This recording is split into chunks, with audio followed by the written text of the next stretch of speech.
భగవద్గీత ద్వితీయ అధ్యాయము 17వ శ్లోకము పార్ట్ 1. అవినాశి తు తద్విద్ధి సర్వమిదం తతం వినాశమవ్యయస్యాస్య న కశ్చిత్ కర్తుమర్హతి.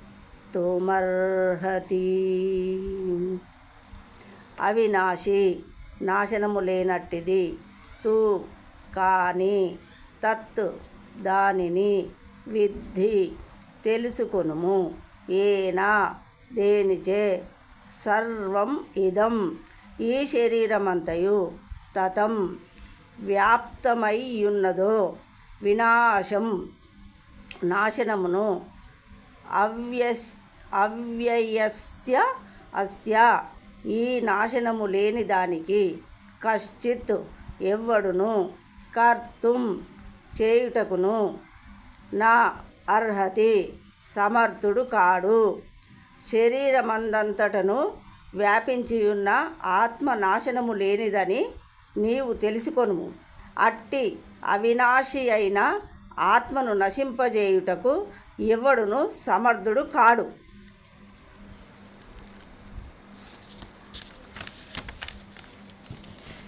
భాష్యము. ఈ శ్లోకము దేహమంతటా వ్యాపించియున్నటువంటి ఆత్మ యొక్క నిత్యతత్వమును మరింత స్పష్టముగా వివరించుచున్నది.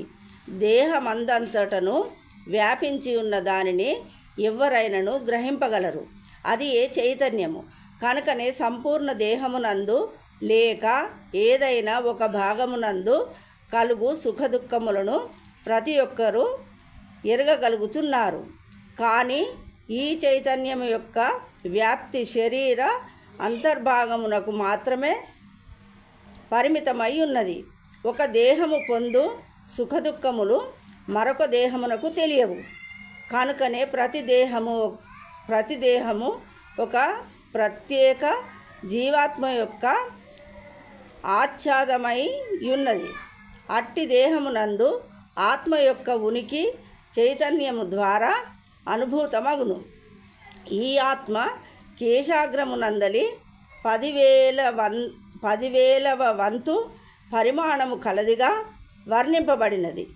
శ్వేతాశ్వతరోపనిషత్తు 5:9 దీనిని ఇట్లు సమర్థించుచున్నది. బాలాగ్రశతభాగ్యస్య శతథా కల్పితస్య చ భాగో జీవః స విజ్ఞేయః స చానంత్యాయ కల్పతే. కేశాగ్రమును 100 భాగములుగా విభజించి మరల ఒక్కొక్క భాగమును 100 భాగములుగా విభజించినచో అట్టి ఒక భాగపు పరిమాణమును ఆత్మ కలిగి ఉండును. అట్టి విషయమే శ్రీమద్భాగవతము 10:87-30 నందు శ్రీధర స్వామి భాష్యములో ఇట్లు చెప్పబడినది. కేశాగ్రశత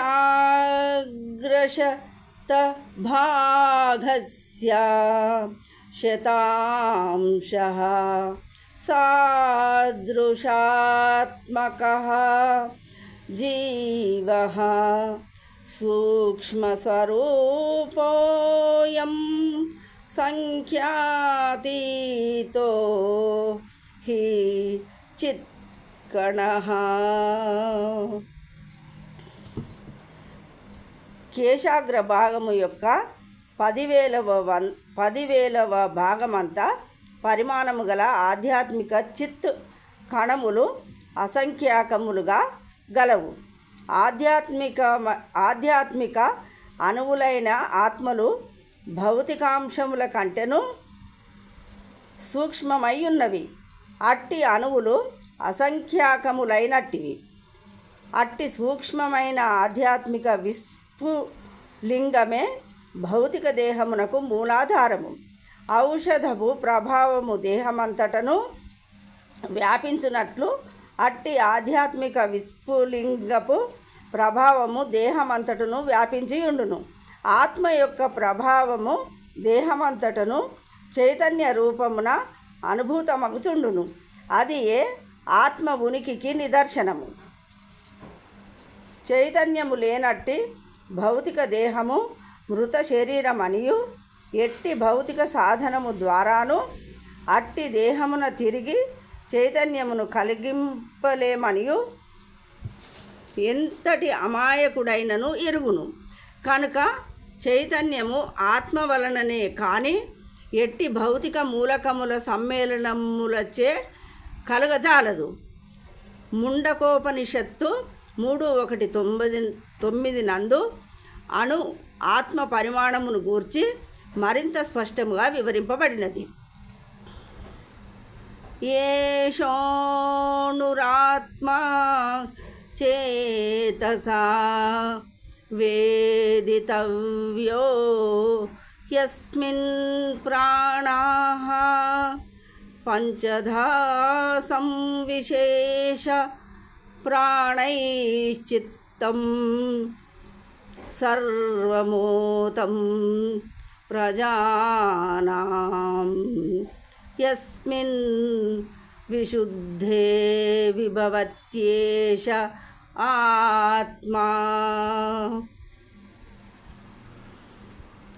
అనురూపము గల ఆత్మ సంపూర్ణ జ్ఞానముచే గ్రహింపబడును.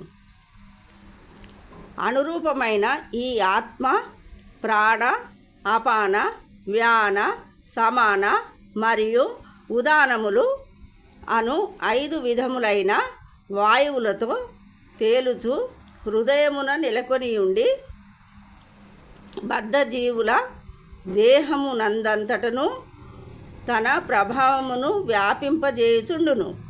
5 రకాల భౌతిక వాయువుల కల్మషము నుండి ఆత్మ శుద్ధమైనప్పుడు దాని ఆధ్యాత్మిక ప్రభావము ప్రకటితమగును.